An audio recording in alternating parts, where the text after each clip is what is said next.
Welcome to another episode of Stoke Meter, and we are excited to have our good buddies Kimo and Kalani Mack. I have known the Mack brothers for almost 30 years now, and old Karch, man, he had this weird story where he did like a church service mission with Kalani over there in the right hand corner. So this is a cool get together, and you're wondering why are Kimo and Kalani here? Because they are the founders of one of the best Hawaiian restaurants you're ever going to have. It's called Mo Betta's. And back in the day, it was Mo Betta Steak, right? Back in the day. And once upon a time. Once upon a time. And it's a fantastic story. Just they were driving the bus in Hawaii. If you've ever been to Hawaii, and they pulled all the resources there and they moved to all places in Utah and started this empire. So anyway, sorry for the long introduction. Kimo and Kalani, thanks for joining us. And what's up? Thanks for having us. Yeah. I got to jump in and say that I met Kalani when we were like 19 years old. And I don't know how many 29th birthdays you've celebrated since then, but it's been a long time, man. It's been a long time, yeah. I never met Kimo, but like I said, it's like looking at a mirror of you two. So I figure if I know one of you, I know both of you. So yeah, no, that's how it is. More or less. It's awesome, man. It is awesome. Well, I gotta ask you, man, because when I left Hawaii, this was clear back in '91, right? And then I went to that place over there in Bountiful, but I heard the story about how you started Mo Betta's, and I don't want to try to pull something that isn't accurate, but if I remember right, you guys were driving the bus over there for 15 years or something like that in Hawaii. So we've actually had different paths here to Utah. Yeah. I moved here to Utah back in 2008. Okay. And so that was the year that we opened the first Mo Betta's here in Bountiful. But yeah, prior to that, I was working for City County of Honolulu as a bus driver. And I had put in, I had driven 15 years to that point. And yeah, man, I had a midlife crisis and hung it up, sold my house, quit my job, and came to America. Yeah. And so that was what happened. Kalani's stories. He had already been here a while, but yeah. That's when I came. I'll let him tell you how you got here. Heck yeah. Yeah. My story brought me and my family, it was me and my wife and my two older kids, back in 1998. And okay. I was a city bus driver there in Hawaii for approximately 6 years. Okay. And I just saw the path, and I saw people retiring and not being super happy. And so I thought, man, I gotta break out of here. And I moved to the big island too. I came up here to Utah and had big dreams.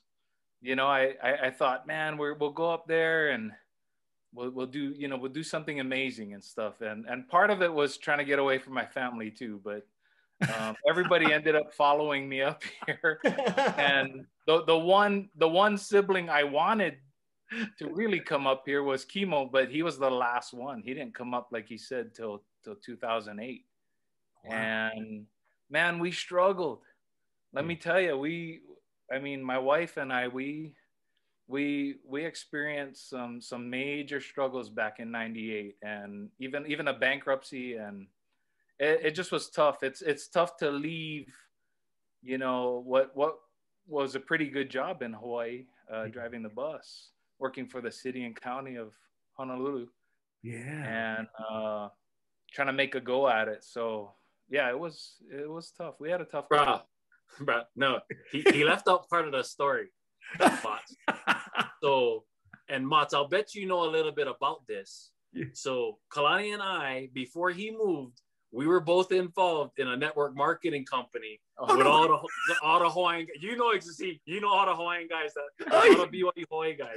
We were involved with that, and he decided to follow the dream. He's like, I'm gonna go to Utah and I'm gonna blow this thing up and stuff. And you know what I mean? I'm like, nah, that's right. I'm gonna stay over here, keep doing my thing. And so, and it, you know, I mean, it brought him here, and his wife is from here, and so there was a support system here.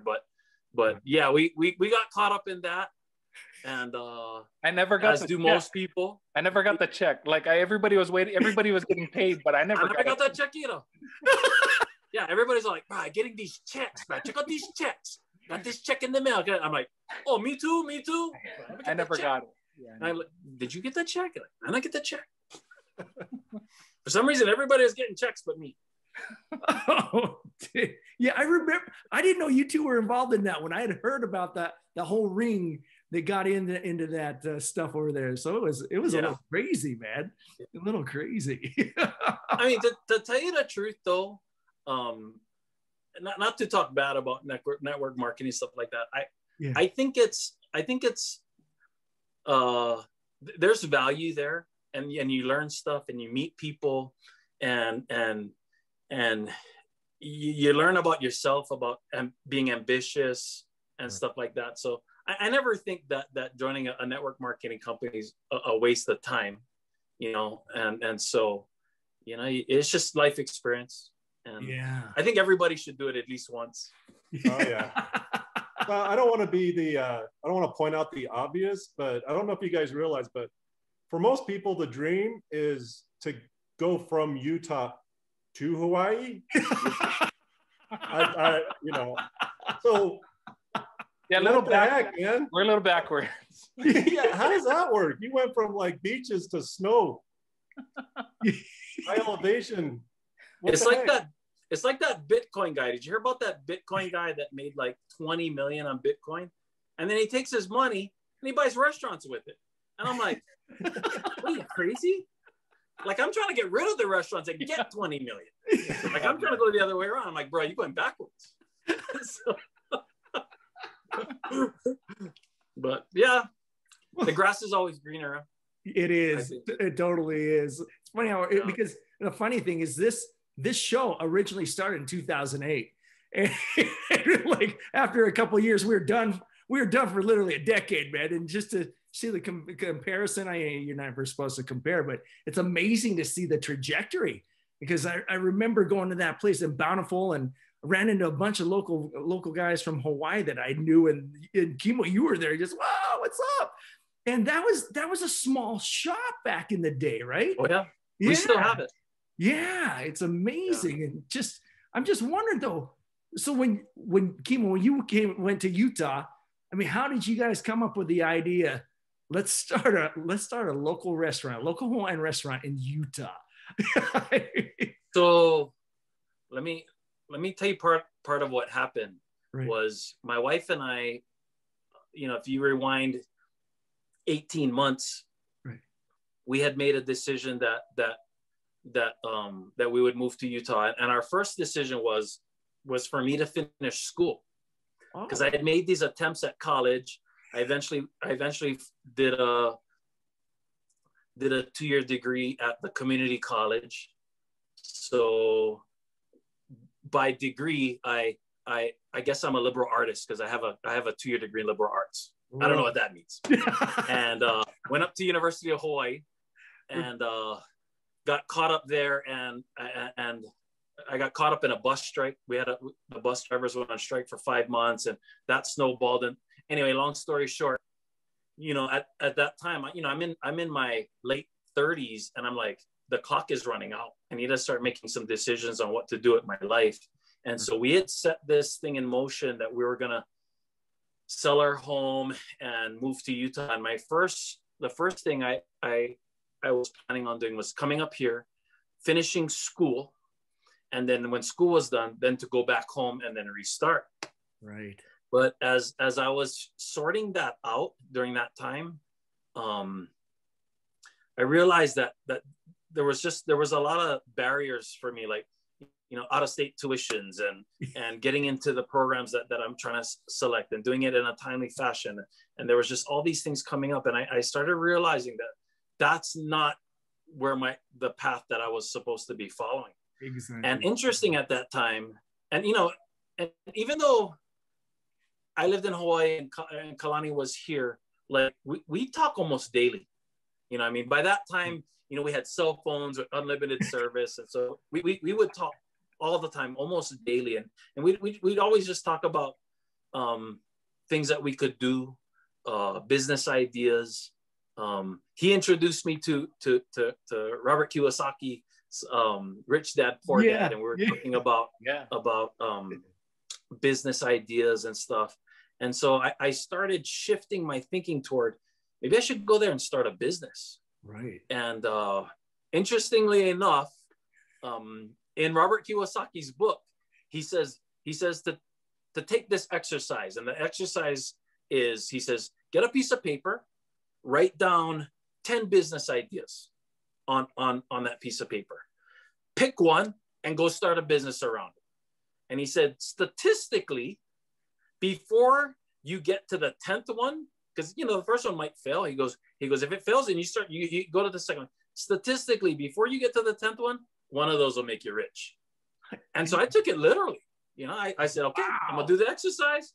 In fact, I still have that list. No way. I still have the list. And I pulled that list out and I wrote down 10 ideas that Kalani and I had talked about. And we would talk about it, and just like, hey, what do you think about this? What do you think about this and stuff? And I think the restaurant was number 3. Yeah, I think, yeah. Seriously. Yeah, but we started with that one first. Yes. And so we decided, hey, we could do the restaurant thing. And so at that time, there was in Hawaii a trend of what we call steak plates in Hawaii. And it's basically plate lunch.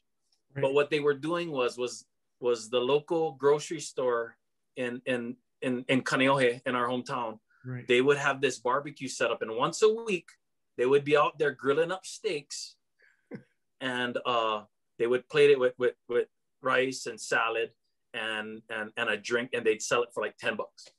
And people were lining up like crazy for that stuff. Wow. And then eventually people started creating businesses just based on that model, just steak and rice.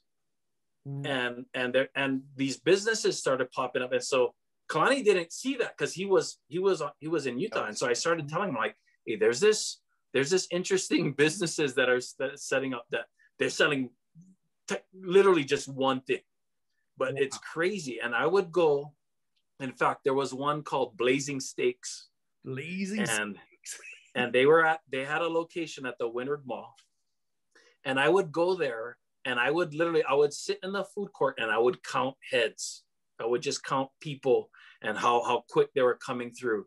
And I started doing the math and it was blowing my mind on what I was projecting that these guys were making. Right. That was our official scientific market research. That was our research. Yeah. That was R&D. That's the R&D right there. Yeah. And this is funny because there's all these little events that happened about that time. I also met around that time. This guy was catching my bus. He used to manage, at the time he was managing the Rainbow Drive-In down on Kapahulu. Yeah. Okay. And we were talking on the bus one day as I'm coming out of Waikiki, and I'm asking him, like, hey, how many plates you guys sell a day and blah, blah, blah. And he's throwing these numbers at me. And I'm like, really? And I'm doing the math and I'm like, what am I doing? Like, really, what? I'm trading my time for an hourly wage when I could be scaling. Yeah. And so when we finally decided on doing the restaurant, we knew from the beginning that we wanted to make a scalable concept. Right. It needed to be simple. It needed to taste good. coming to Utah, we knew we could play the Hawaiian card a little bit. You know, in Hawaii, everything's Hawaii, so you don't need to play the Hawaiian card. You know, you don't need to have a pineapple on your side and say, come to, you know, blah blah blah, and get some. No, but here we knew we could play the Hawaiian card and be unique that way, and we could add a few things into the menu that could make it unique. And yeah, and so we built around that concept and knew from the get-go that one store wasn't, it was going to be build it to the point where we can scale it or not do it at all. Yeah. And so there was part of it that we were playing to our Hawaiian side because we were a little bit lazy too, because we didn't want to cook that much food. So, you know, we got to keep it real simple. I don't want to cook that much food. We got to keep it simple, man. Yeah. Well, and make it easy. And you know, I mean, we get, I think Hawaiian people or island people, they're not accustomed to really small menus. Yeah. Every restaurant you go to at home has huge. This full spread. Yeah. Huge.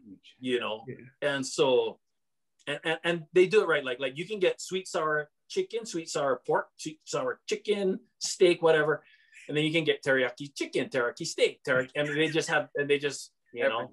Yeah. Chicken with black bean sauce, steak with black bean sauce, pork with black bean sauce, shrimp with black bean sauce. They do all these combinations. Huh? Yeah. Whereas we decided like, hey, we need to focus in just on one thing. So even till this day, you know, island people come in and they're like, oh, di na mo spam musubi. No, yeah. Kamino mo hapio pie.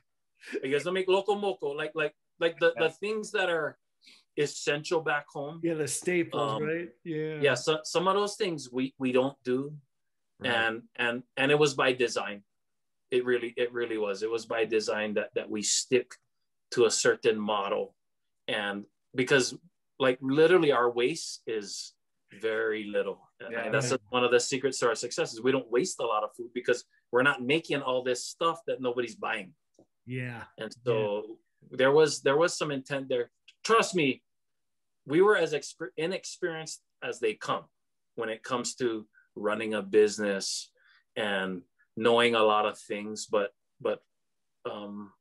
what I give ourselves credit for is we knew to some degree that we wanted to keep our concept simple, streamlined, not have any waste, you know, and build it on that. You know, what's cool though is you bring up a couple different concepts here, and not even concepts, no principles. One is simplicity, right? You just said that, and that in and of itself is just a competitive advantage. But I think it's interesting though too is you had to be in Hawaii to see the trends that would go over there to Utah, and then when you guys were brainstorming that I mean that's where the magic happens, right? You already had your list of 10, you're already executing, and it's amazing to you don't have to go to get an MBA at Harvard. Right? You don't have to do any of that. You just have to be willing to work and take those concepts, put them in action. It's funny you say that, Mats, because I meet constantly with people who ask me about, you know, I want to start a business. I want to do this. You know, I meet with students, people who work for us who talk about it. And I'm like, they're like, do you have any advice? And I'm like, man, don't overthink it. Yeah. Like really, it could be as simple as mom's cookies. Yep. Mrs. Like Fields. really like yeah, because literally everything we make in the restaurant, that's stuff I make for my kids at home. Yeah. Like it's simple. In fact, I still make that stuff at home, and I laugh because I'm like, man, I could just go to the restaurant and get it. And then I go to the restaurant and people over there giving me money for that stuff. I'm like, wow, this is just stuff I make at home, you know?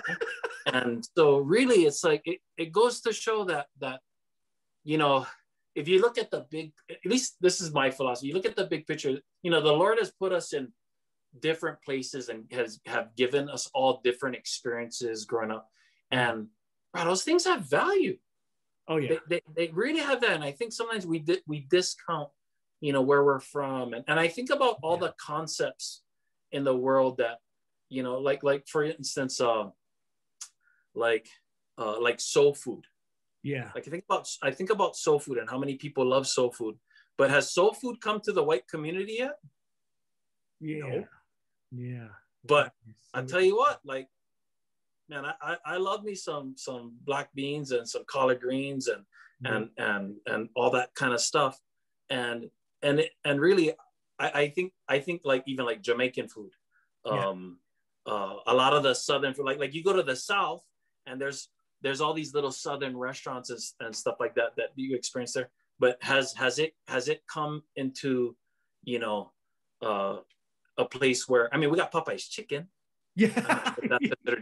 That's Louisiana style, I guess. But I think there's a space there that people need to realize that, hey, the upbringing that I have and the things that I've learned my entire life, that stuff has value, and it could turn into something that could support my family and so forth. And so it's been an interesting ride. And you know, I have a quick question for you.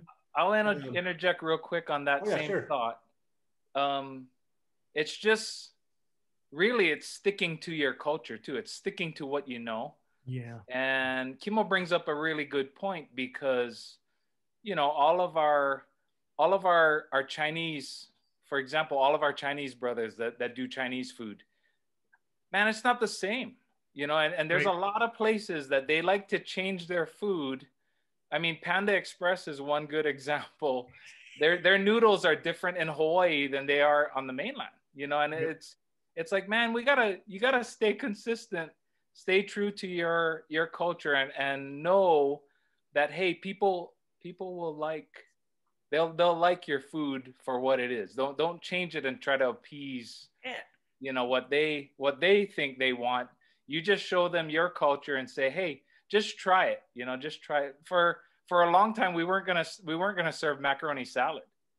And Kimo tells a great story about that, about some lady cruising up in the parking lot, Oriental lady. So obviously she was either probably from Hawaii or someplace from California or something. And she asked us point blank, you know, hey, are you guys gonna have macaroni salad on your menu? And at the time we were going back and forth if we weren't gonna have it or not. And Kimo's like looking at me and he's like, I don't know, are we gonna have macaroni salad? And I'm like, we're gonna have macaroni salad. It's because we'll do it. Yeah. It's because Kalani didn't want to have it. I didn't think people would eat it. Yeah. He says Utah people don't like macaroni salad, so we should just have green salad. And my thing was we need to have macaroni salad. Yeah. And first of all, because that's actually Kalani's recipe of the salad. Nice. And it's good. No wonder. It's really good. It took me 2 years to figure out that recipe. So Kimo was like, we're gonna use it. We're gonna use it. But secondly was for authenicity's sake. If we're gonna market ourselves as a Hawaiian plate lunch restaurant, bro, you gotta have macaroni salad. You gotta have it. Yeah. You gotta have it. Yeah. You just because what we need from the Hawaiian and the Polynesian community at that time, we didn't necessarily need them to support our business, but we needed their stamp of approval. Yeah. That what we were making is authentic. It's good. Yeah. Yeah. And it was, And so he didn't want to do it. I wanted him to do it. And it was funny how we weren't open yet, but we had signs up. And this lady she's from North Shore, she's from Wailua. And she's all like, hey, is this going to be a Hawaiian restaurant? And we're like, yeah. And the first question was, you guys going to have macaroni salad? And I'm like, I don't know. Are we going to have macaroni salad? And I look over at Kalani and he goes, yes. Yep. We're going to have macaroni salad. Yeah. And she's all like, oh, awesome. I'm so excited. And from that day forward, we had a macaroni salad. Super important to stick with your culture and believe that it'll sell. It will. It'll sell. Yeah. So. You know. Sorry to cut you off, Gary. Go ahead. No. So first of all, that means I'm host. I don't know what I'm gonna cook. But, I guess the question I had for you guys is, you know, you had your list of 10. First question, I want to know what some of those other things were on that list. The second question is, there always comes a point where you had to actually do something. Like, what was the first thing where you guys went from talking a lot, it sounds like you guys talk all the time, to like, when did the rubber hit the road where you said, we're doing this, and you did it? What was that step? Take action. Yeah. We actually took some action. Yeah. What'd you do? So, you'll like this story, Ralph. So, on my side, my wife, I hadn't told my wife yet that I'm changing our plans. She's still thinking we're coming to the mainland for me to finish school. This is the end of 2007, so we're in a housing bubble. Yeah.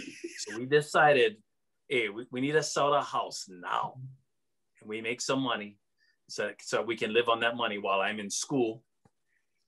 Anyway, while we're in the process of selling the house, I gotta sell her on the idea that, you know, I don't think school is what I'm supposed to be doing. I think I should be going up there to start a business.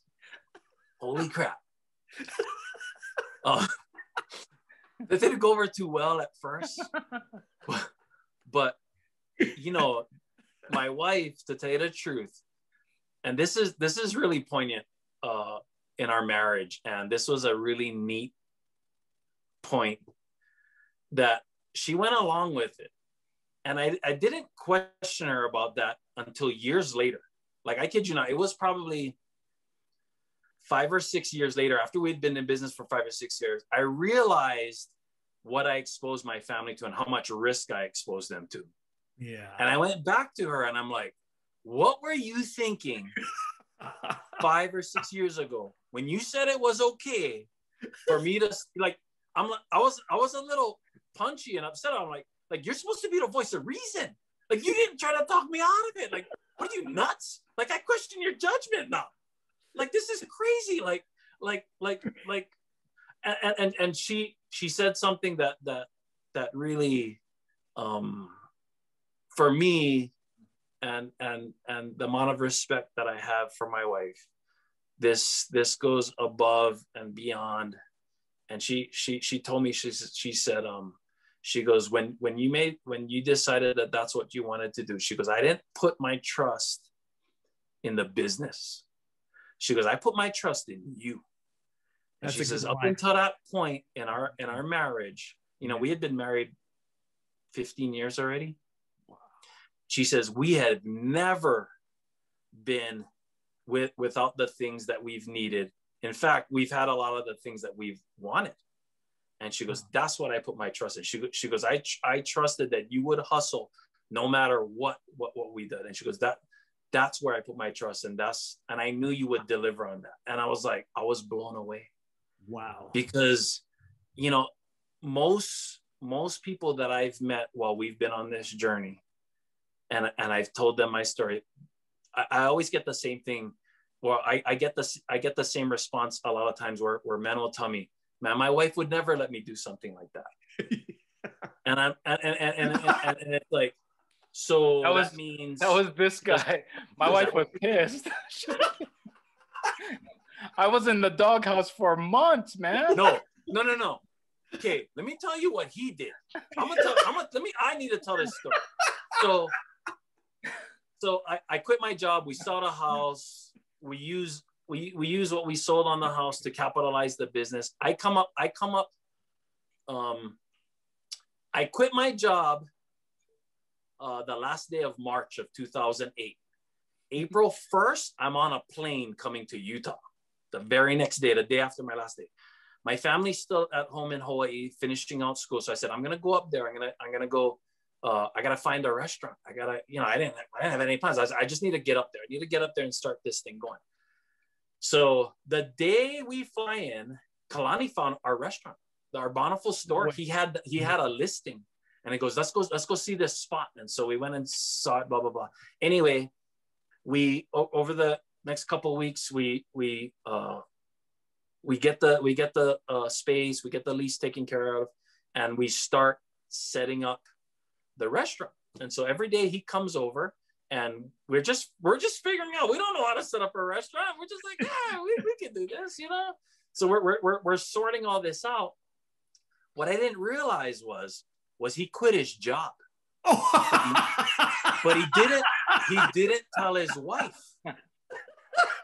So he would get up every day, get ready for work, and then come and see me.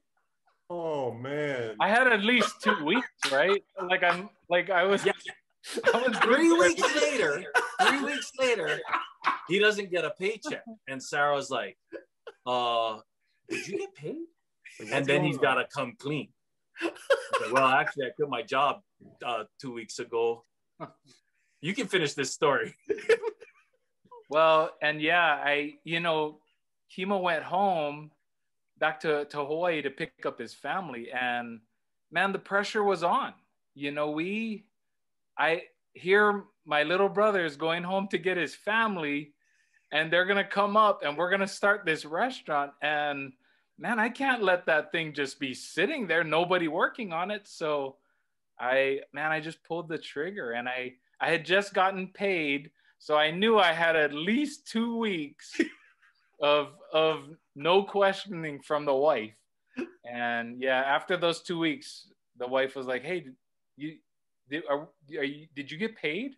And I'm like, "Well, actually, yeah, we're starting a restaurant." Like, so yeah, totally pulled the trigger, and I was all in. I was all in, and I wanted my brother to know that. I wanted his wife to know that, man, we are in, and this is gonna happen. So long answer to your question there, Gary. You got to take action, and yeah, sometimes that action could be, pretty drastic, like just up and quitting your job. And so yeah, taking action is super important. That, to answer your the first part of your question, some of those businesses that we had on the list were pretty funny. We had some tent. Those are secret. We tent business or something. we were gonna do. There was some funky ones on there. T-shirts. We were gonna do T-shirts. Yeah, there was. We're gonna sell tents. Yeah. Easy corner tents. We thought about that. We had crazy ideas, but I think restaurant was like the third one, and that's the one we figured we'd start with, because we're like, well, we can cook and we like to eat. And so, and I mean, when you and I were together, Gary, man, I'd cook all the time. And so I was always trying out stuff, and my brother's done the same thing. Like, he would cook for coworkers, for friends. And so we were literally doing market research for years, because we'd be always cooking stuff and trying to see if people like it. And we're like, hey, what do you think about this? What do you think about that? And so I don't think you knew how to cook small quantities. I remember that. No, not at all. The thing that you and I had in common is we could put down a lot of food. Yeah. A lot of food. Yeah, you nailed me on that. And it was like it had to go to restaurant, because I just, man, I didn't know how to cook small quantities. It just wasn't happening. You brought something else that is really cool, and it kind of coincides with what you said earlier, but you didn't really need to do all this research, because you'd already had years of doing it, right? And it's amazing how many times people go off a path and try to find something. It's kind of like the guy that studied oil, and he went off to find oil, and then there was oil on his property, kind of thing, right? And it's one of those things that you guys knew how to do it. And then the other thing was, Kimo, you said earlier, just be true to you. And it's something that resonates a lot amongst a lot of entrepreneurs. And actually, Sean Murray, one of the wakeboarders that he's a 4-time world champion wakeboard, and he said something similar. He goes, I learned that when I performed for other people, that I would always fall down. But when I learned to perform to my best abilities so I could progress, it changed the narrative. And it's really the same thing that I'm seeing here, is that when you're true to you, man, cool things happen. I mean, I to this day, I still can't believe how your accelerated pace of success. It's funny you mentioned that, because, my life prior to moving here and setting up our business, my life wasn't bad. I mean, being a city bus driver, it's a good job. I mean, full benefits, medical, vacations, the whole deal. Long days. I mean, financially, we were probably above average. We had a home in Hawaii and stuff, and so it wasn't that, we had a bad life. Right. But I felt like, at least for me, I felt like I had some God-given potentials that I wasn't using. I felt like I was selling myself short. And, you know, I knew some guys back home that I used to drive bus with, that being a bus driver for them, like, but that was the ultimate. Yeah. Like driving for the city. And, you know, I mean, of all the bus drivers on the island, they're the highest paid. They get the best benefits. And for them, they're like, they are completely happy with, and they wouldn't ask for anything more. And they're just so happy to put in the time and get the, but for me, it wasn't enough. And at first I felt a little like, am I being selfish? Like, because this job is taking care of my family. And the only person that is unhappy here is me, you know? And so, you know, I started just kind of on my own search. And, you know, I would read a lot of books. I'd read all the, you know, Steve Covey and like Robert Kiyosaki and Napoleon Hill. I read all these books about, hey, reaching your greatest potential. And bro, I drank that Kool-Aid, 100%. I drank the Kool-Aid, and I thought to myself, you know what? I am, bro. I'm the captain of my ship. I can. What is that? That Nacho Libre. You know, I'm the destiny or something. And but I realized like, hey, there's more ways to skin a cat. I can. That's the kind of guys you're talking to, is guys who watch Nacho Libre. Yeah. Yeah. And so my first goal, I mean, financially, my first goal when we set up my business was I need to get to a point where I can recreate the salary that I was earning. Right. So that was the first goal. And I'm like, I think we can do it. It came down to a mathematical equation. How many plates do I need to sell per day to get to this point where I can pay myself X number of dollars? And we just started there. And so literally we were like, okay, we gotta hit this number this day. We gotta hit this number this day. And you just work it out. It wasn't a matter of, is this a good location, or blah, blah, blah, make all these excuses. No, it's just like, hey, let's get out there and let's start hitting these little benchmarks that we need to hit. And then, yeah. And it's empowering. So if you go ahead and you have Kalani over here who's just absolutely insane and locks you down on a restaurant, that's a big step. That's a big first step. And then you come into town, you guys open up your restaurant, and what was it seems like always in business, there's always that first big hurdle. Like you're humming, you get up in the morning and you guys are cranking, you're doing 100 miles an hour. And it seems like every first business kind of, you know, has that moment where it's kind of that do or die, where you're like, what did we do? Like, what was that for you guys? How'd you get through that? For us, it came early. Yeah, it came within that year when we started. Because if you remember, so we started the summer of 2008, and by October is when everything in the economy slid in the toilet. Yeah, like it was horrible. Yeah, it was absolutely the worst time to start a business. At least we thought.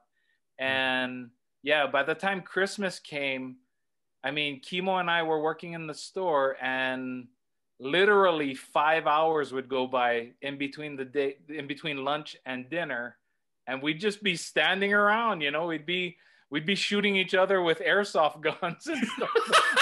like we didn't have anything to do. There was no customers, and you know, we did some pretty silly things. But yeah, that lesson, that realization came really early, and it was tough. And we've had quite a bit of learning experiences. You know, even before we opened the restaurant, we found out that the guy that sold us the restaurant sold it to us, telling us that the hood was good, but it wasn't the hood that you could use for a broiler. You know, you can't.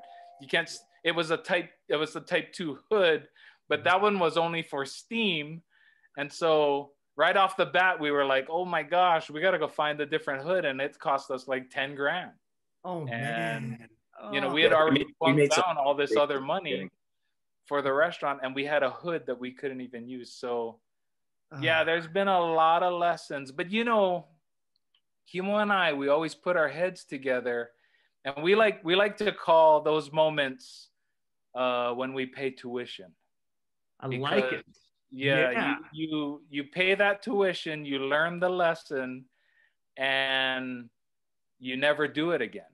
And there's another story we had of doing our business, going along, and we had an opportunity to open our Logan store, and for some reason we felt like that wasn't the right thing to do.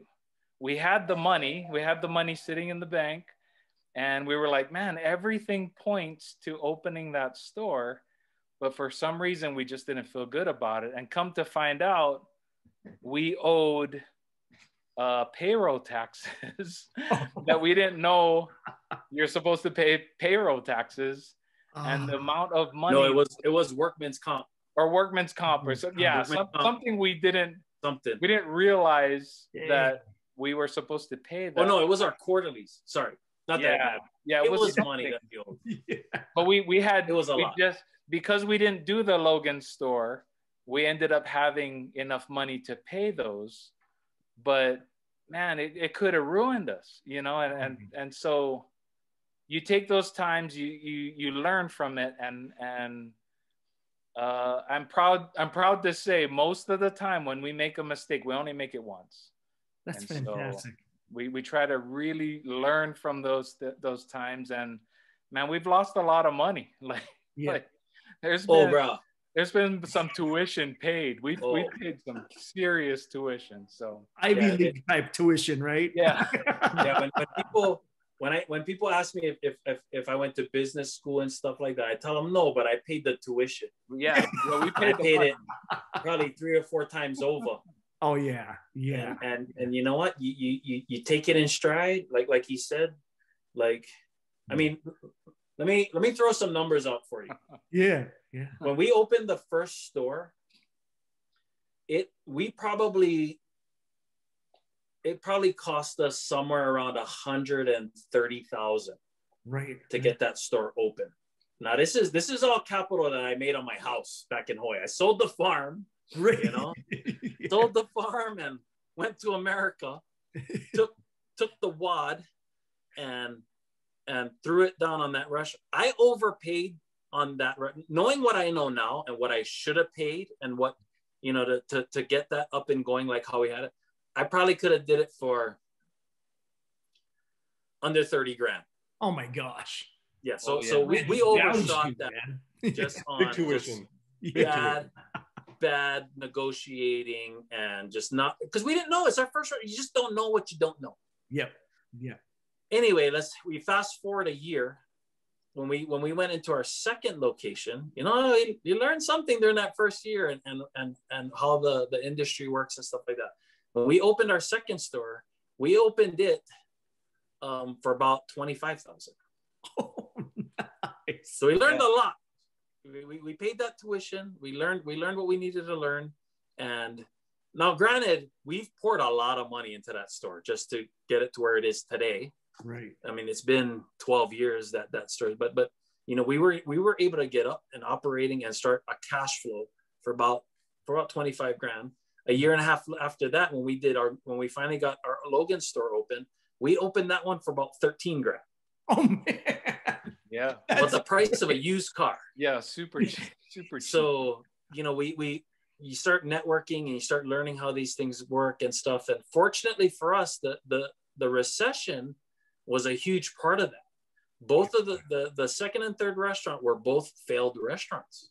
Interesting. And so you had guys in there operating. They defaulted on their leases and they left everything in place. And now we were able to come in and at a very minimal cost, be able to get up and operate. Now, it wasn't ideal. And I think a lot of people, they try to do that when they're starting their business. They're like, I gotta have my website this way. And the store's got, my brick and mortar has to have this, and I gotta have these amount of vehicles. And I have to have this appearance. They put all this money into this appearance of success, when in fact, bro, just sell the food. Yeah. Like stop spending money and start selling your product. That's awesome. Because you're not in business until money starts actually coming in. I learned that in the first year. I learned my goal when we were opening the second and third store was, how do we get to a point where we can start pulling money over the counter? Like, what's the bare minimum I need? Because the rest we can build along the way. Yeah. So I'd go buy secondhand equipment. Everything was secondhand. Like really, like, is this fridge gonna last me a month? That's fine. I just need it to last me for, what, couple hundred bucks. I gotta just use it for a month or whatever it is. Let's see what I get out of it. But I need something so that we can create a cash flow that we can actually build the business on. Right. And so, I've talked to so many people I'm just like, just sell the food. Stop. Like, I gotta tell them, stop. You're your own worst enemy. Yeah. I think you hear the term paralysis by analysis. Yes. And I think you see that a lot in business. You got to act. You got to get on it. I would say you got to do what you do, and let the other stuff work itself out. Even to the point of not knowing how to do payroll taxes, or what was it? Workman's comp. Workman's comp. So the whole business side of the restaurant, bro, we learned on the fly. Yeah. Like, we operated for 1.5 years without workman's comp insurance. I didn't know that was a law. We didn't know. We didn't know that was a thing. That tells you that. When they give me my business license, they don't say, "Hey, can I see proof of your workman's comp insurance?" They don't ask for that stuff. Nobody. Who knew? And so you learn that stuff along the way. Yeah, I think you see a lot in today's kind of market, especially with the internet and everything else. Is everybody's trying to sell, of course. Everybody's trying to sell, I look at, like your business startup stuff, and you said something earlier, Kimo, that kind of hit me. You're like, business plan? Well, business plan, we're going to do it. You know what I mean? I think sometimes. We didn't have one at all. Yeah. The plan was make food and exchange it for money. That's a great plan. As many times as you can, as fast as you can. And then take that money to the bank and then do it all over again. Just keep doing that. So let me tell you, what was at the beginning, during that first year, my gauge on whether or not we were making money, because I didn't have somebody creating balance sheets for me, was I would go to the bank every day and ask the teller, can you write the balance of our account on our deposit slip? And if it was trending up, I'd be like, yeah, I think we're making money. Yep. Like, really, that's it's a good sign. That's a good sign. It is a good sign. Making money. Yeah. So what was the point where you guys, either one of you, said, wait a minute, like, we're doing okay. Like, we might be onto something. Like, when was that point where you said, okay, let's take a breath? Like, we're doing it. I know exactly when that point was. Yeah. So we opened in July of 2008. We had a decent run through the summer and fall. Fall comes, President Obama gets elected, the recession starts, and we had a bad 2 or 3 months. Like, and when I say bad, it's like Kalani said, like, I would take 2 or 3 hour naps in the office and nobody come by. In fact, I remember the first month of the recession. For the month, our revenue for that month of, I think it was October, was I think it was like $17,000 for the month, our total revenue. And I have stores that will do that in a day. Oh man. And they do that for lunch. They do that at lunchtime. Yeah. We would go, that's like $500 a day. Like literally, man. That was like sad. Yeah. Yeah. And people complain about the minimum wage, but here you got the owners, and we were making like $2 an hour. I don't know what that was. Anyway, so we had taken losses, for 2 or 3 months in a row. And, we'd never been in business before. And we were like, so when do you pull the plug? Like, when do you say enough is enough? Like, nobody tells you when you're supposed to, like, hey, do we go till the lights turn off? Everybody thinks we're this overnight success. No, like, bro, like we had moments where we didn't know if we were going to make it to the next day. Yeah. And fortunately, during that time, that's when Facebook started heating up. Oh, yeah. And Kalani jumped on that bandwagon, and he knew how to work that, because we couldn't pay money for marketing. I couldn't pay money to run an ad or to even print flyers. Right. There was no money. and we were at a point where we're going to grab a sign and go dance on the street already. Yeah. But Nobody wants to see that. yeah, and so Kalani starts Facebooking and starts inviting people to come, and he starts using Facebook and finding people who have connections to the islands and stuff. And then we also started a lunch special for the students in there, because there's a high school right up the street. Oh, And so we started a lunch special for the students, and all these kids were all on Facebook too, and they were all, you know, telling their friends, and these high school kids now started coming in every day, like we see these kids daily. They're coming in for the lunch special. Like I knew these kids by name and stuff. Cool kids. In fact, I still run into a lot of them today. They're like married now and have careers and stuff. But we worked it through them, and next thing you know, things started catching on. Next thing you know, the parents of these kids started coming in. They're like, you know, my son eats here every day, and so I just thought I'd come down and see what it is. And I'm like, who's your son? You know, my son says, oh yeah, your son's here every day. You know, and kids are cutting out of seminary so they can come and get our food and stuff. And eventually I started noticing when I would go into the bank every day that, hey, we got some money in the bank. And we got to a point where there was like 60 grand in the bank. And we're like, we got like 60 grand. Like, we were so excited. We're like, what? And I showed we them, were like, celebrating for sure. I'm like, yeah. you know how much money we got in the bank? We got like 60 grand. We're actually making money right now. I'm not sure how much, but we're making something, because it's building up. And about that time, we're like, yeah, I think we could open another restaurant. And so that's, I mean, nowadays that's ludicrous. Right. You got 60 grand. Somebody came in with 60 grand. Like, yeah, I want to open a restaurant. I'm like, is that all you got? Yeah. Yeah. But you know, at the time, I was just like, whoa, I think we could. You didn't know what we didn't know. What we didn't know. You know, that was super risky. Like I should have taken that money and put it to work somewhere else safe. Yeah. But you know, I decided, hey, let's take 60 grand and go open another restaurant. But you know what? We had an opportunity, and we were able to open the second store. And similar story to like when Kalani came over, my wife was like, we're not opening another store until we figure out how to run the one we have, and this and that and blah, blah, blah. And I just went and signed the lease. I signed the lease without telling her. And come home and I'm like, hey, we're going to open another store. She's like, no, we're not. And I said, well, I already signed the lease. Yeah, she wasn't too happy. But you know what? If we would have waited till we figured it out, yeah, we'd still be in one store today, because you never feel like you figured it out.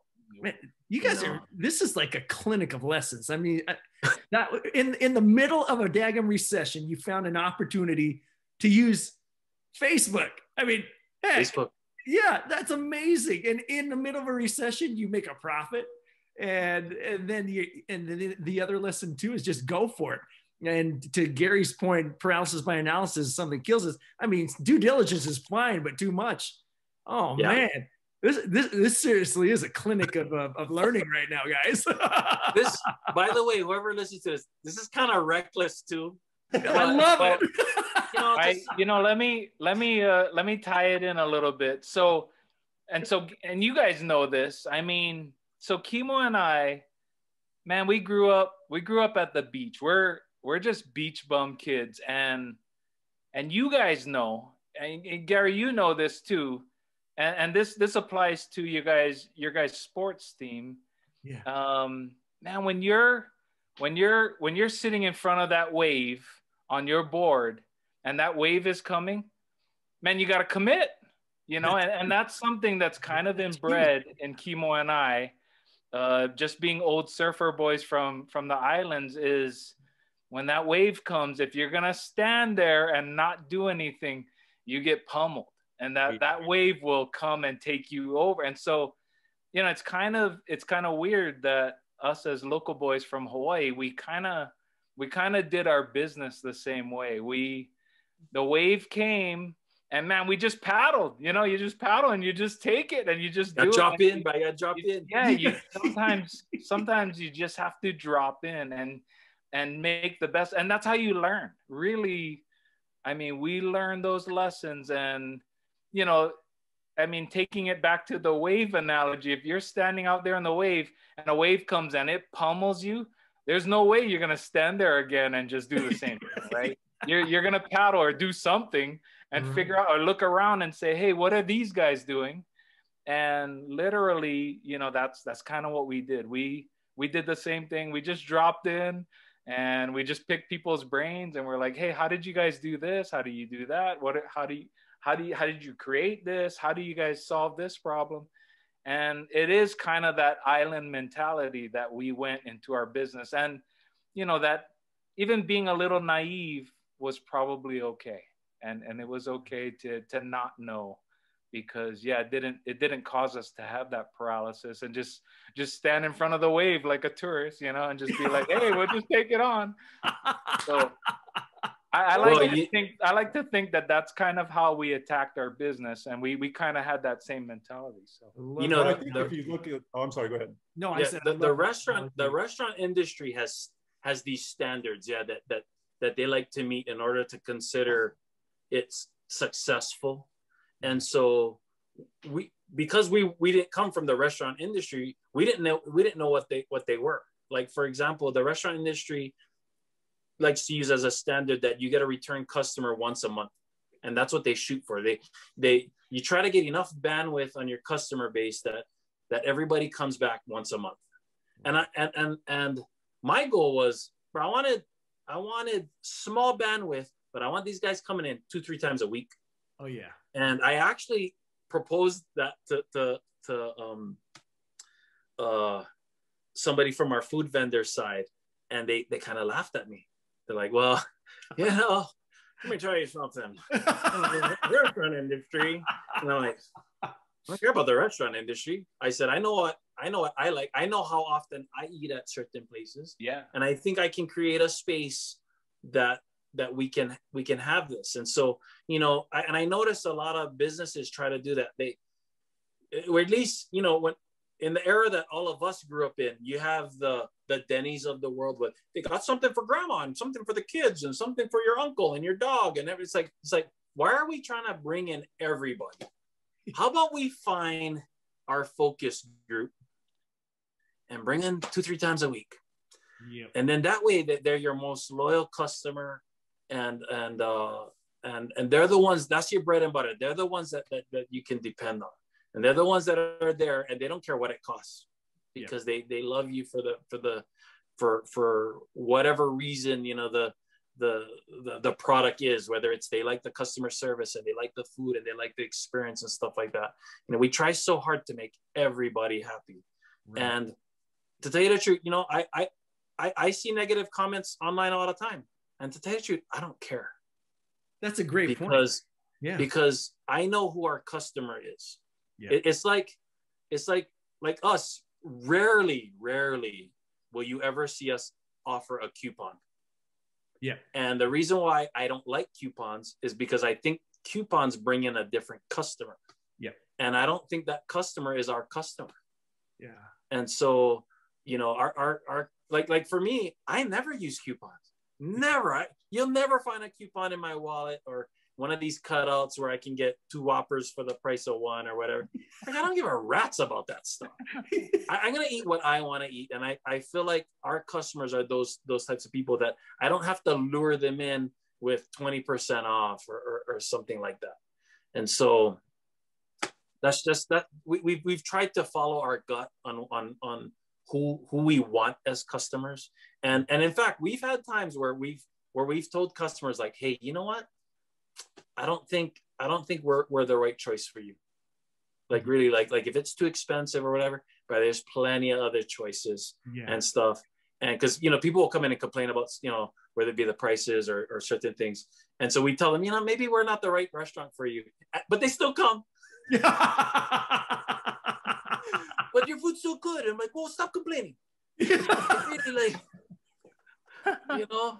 Go to the cakey plate instead of big plate. I mean, it's the way I see it is it's got to be viable for both sides, right? It's not I can't value you as a customer if you keep coming in asking for it for free or for half price. Yeah. How am I supposed to value you as that customer? You're going to be the last one I want to serve if you keep coming in and asking for special treatment. But when I have all these other people who I have an equitable relationship with, I'm going to put my time into those people. Yeah. You know, so sometimes we got to stick to our guns.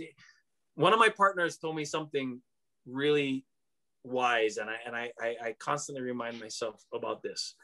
And he says that we should never compete on price. Never. He says we should always compete on quality. That's what sets you apart. Everybody can squabble over scraps and who's the cheapest and blah blah blah blah blah. But the people that succeed are those that strive to have the best quality. And so that's what we try to do, is we try to have our quality right where it's at and have a price that's equitable for both sides, and we both feel like we can provide that. And so I like it. That's cool. That's what we try to do. It is. Oh man. I don't know. Gary, do you have anything? I mean, I've been fed, man. Literally, man. Literally, figuratively, all the above, man.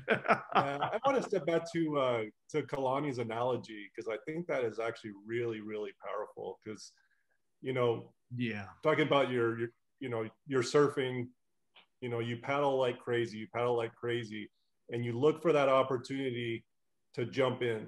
And I look at, you know, the people I know that have the most success, or even in my life where I've done well, the things I look back on isn't me standing on the beach just looking. It's those times where I took the craziness, the insanity, whatever, and I jumped in. And that seems to be kind of common among the people that I know, is, you know, and those are the moments that you remember too. You know what I mean? Those are the ones that typically, you know, as you get older, you look back. I know, Kalani, we have a lot of those moments. Yeah. Mats, we have a ton of those moments. Kimo, I don't know you, but we will have some of those moments. You know what I mean? We've had some of those moments. Yeah, that's the best part of life, is those jump in moments, you know. And you guys jumped in big, you know, with Mo Betta, and it's all like a white kid right there. Well, you guys, I mean, you guys have been doing this show, and you guys have talked to quite a few, you know, top people in their fields, right? And so I would imagine that a lot of them are either super committed, you know, they're super committed because they want to learn their craft, or they're crazy. We're like one of the crazy guys. And so, but you have to be either or of those types to take action, and just, man, you just got to commit, and you just, and sometimes, you know, that, man, this wave is going to send me through the spin cycle. And we've been through it quite a few times, but that's where you learn, right? That's the knowledge you gain. And then you can change it. You know, you think about these guys that learn wakeboarding and stuff, man, they fall down like crazy. Oh yeah. You know, and then when they finally get it and they're doing it, it's because they've either picked somebody else's brain, or somebody else yelled, hey, do this, adjust here or adjust there. And pretty soon you're doing it. And then you have that knowledge. Yeah. And we just did that in the restaurant industry. We just kind of committed, and we just, like Kimo said, we just dropped in, man. We just dropped in at Big Waimea and didn't know what we were doing. And we're just like, oh man, here we go. And we made a few mistakes, but we're good, man. Yeah. You know, and you're not going to get barreled every time. No. That's true. But every once in a while, you're going to get barreled, and it's going to be worth it. And you're going to paddle back out. You're like, oh yeah. It's like golf. Yeah. It's like golf. Like if you suck at golf like me, like the golf universe gives you one good hit like every 5 or 6 swings, and like you hit it and it goes straight, and you're like, I've arrived. And like that, I figured it out, you know. And then you get to the next one, you're like, I suck again. And then but it gives you just enough, you know, just enough to keep you coming back. Yeah, I love it. No, but don't get me wrong, like I don't want people to get the impression that that's how we run our business. Like we're just winging it every day, and pots and pans are flying around. Secrets out, man. Sorry, secrets out. Yeah, We don't know. So, I mean, like we over time, you know, we've learned to introduce structure and what things that we should. In fact, I'll tell you one of the most transformative moments in our business was when I learned how to read a balance sheet and what those numbers meant. And that literally transformed our business, where we hired a team of bookkeepers who not only kept books for us, but he would sit down with me every month and go through the balance sheet and explain to me what these numbers meant and how I could micromanage certain things, what things I can affect. Right. And that was like, That's awesome. I'm like, what? And I'm like, we're spending that much on this, or we're losing this much on that. And man, I need to make a price change here. And when we started doing that, all of a sudden, we started now seeing what we were keeping at the end of the month, all of a sudden grow.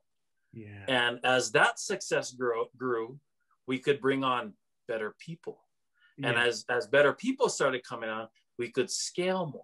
And all of a sudden, like things just start falling into place. Yeah. You know? And so we're the more structure that we brought to our business, and the more things that we embrace, like simple things like mission statements and value statements and training, and just having common goals, and meeting with our leaders, and bringing this leadership sort of structure that, man, it just completely, I mean, we've reached heights that even for me, like I knew at the beginning, yeah, we were scalable. We could open a bunch of restaurants, and that's what the plan was. Yeah. But I never realized we could affect so many lives. Oh yeah. Help so many people, help inspire people who work for us, and you know, just, I mean, we have 18 operating restaurants right now, and to think that we can manage those and do it in a way that it's just unbelievable to me. Like I never thought that we could do that, and we could have the people that we have, and it's neat, it's cool. Like it's I'm just so grateful over a decade too, man. Yeah. Just over a decade. And it is. It takes a lot of synergy. It takes I've noticed that I've had to be humble enough to realize that, hey, I can't do this thing, and I have to allow other people to use their expertise and to recruit and form a team and allow them to do the job. Right. You know, I don't have to keep looking over everybody's shoulder and just have faith that, hey, he's the best guy for the job, and I need to let him do his work and what he's good at and stuff. And so I love it. Yeah, it's cool stuff. Really neat. Way cool. I thought it was just, hey, here's some chicken, give me some money. You know? But it started off as, just go check your bank statement. Check your bank statement. Yeah, we're good. Go check my bank statement, see if we made money. Lights are still on. Lights are still on. We're good. No, it's you know, and so 3.5, almost 4 years ago, you know, we sold half our business, and we took on some partners and my partners at the time had already built 100 restaurants or whatever it is. So they were very well versed in the industry and what it takes to scale and stuff. And there was another side to the restaurant, things I never even know, a whole new vocabulary, like just things I just didn't know existed. You know, our philosophy was, hey, we're gonna open a restaurant. I better save the money. We save some money. Hey, we got money in the bank. Okay, let's go find another restaurant. Let's get it built and stuff. And that was kind of my philosophy. So our growth was really slow, and they introduced me to different ways of, hey, this is how we supercharge our growth. This is how we find the best people, and this is how we find the best property opportunities and stuff like that. And they come in swinging a huge bat, and we've learned so much. And I never realized just how big and how interesting the restaurant industry is, and business for that matter. You know, now it's just a mathematical equation. You know, it's like you know, how many lives do we want to affect? How much you know, how much do we want to value the business at? And then it just becomes, well, we got to build X number of stores, and each store needs to do X number of revenue and so forth. And it's pretty cool stuff. Sounds like that tuition is paid off and you've graduated. I was going to say the same thing, man. You sound better than MBAs, man. Well, and it's crazy because, bro, we just bus drivers from the island. You know? Love it. That's awesome. It's Man, crazy, but the story is fantastic, man. It's been a neat ride, at least for me. It's been a really neat ride and good stuff. Yeah. Well, no, we seriously can't thank you enough for this time. I know it's precious and such, and but this was a blast, man. I hope we could do this again. I really do. Oh yeah, sure. Because anytime. I have a feeling. I mean, if the next one if you want to talk about the horror stories, we can talk all about the horror stories. I love it. I think it'd be great, man. I do. Sure. I think it'd be great. People are like, I always want to start a business, but then I saw Motz's and Karch's podcast. And don't do it. Yeah, don't do it. Run. Hey, you know what I always told myself before though is, but life is about experience. Yeah. You know, life is about experience. Money can always be made. Yeah, true. You know, money. There's so many ways to make money, and life is about experience, good and bad. Right. And you never know until you try.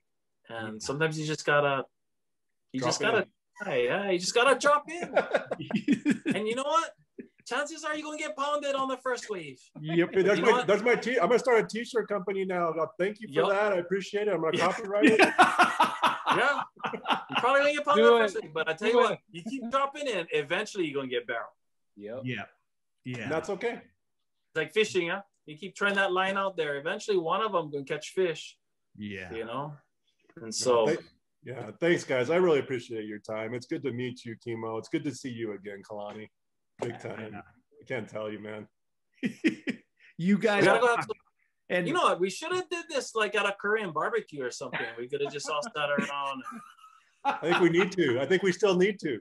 Yeah. Yes, we do. We can do that the next time. That's the YouTube channel right there. You set up some cameras around. Look, somebody's gonna get this. Korean barbecue. I would watch that. Yeah, I would totally watch that. While we talk about entrepreneurial ideas or whatever. I don't know. Oh, that'd be great, man. Korean barbecue. Yeah. We'll see who drops first from eating too much. Yeah, that's right. Oh, yeah. I mean, I like some Korean barbecue. That's good stuff. All right, we're in. Well, dude, so thank you again, and we will catch you on the next bounce, okay? For sure. Man, we love you guys. All right, man. Oh. Yeah. All right.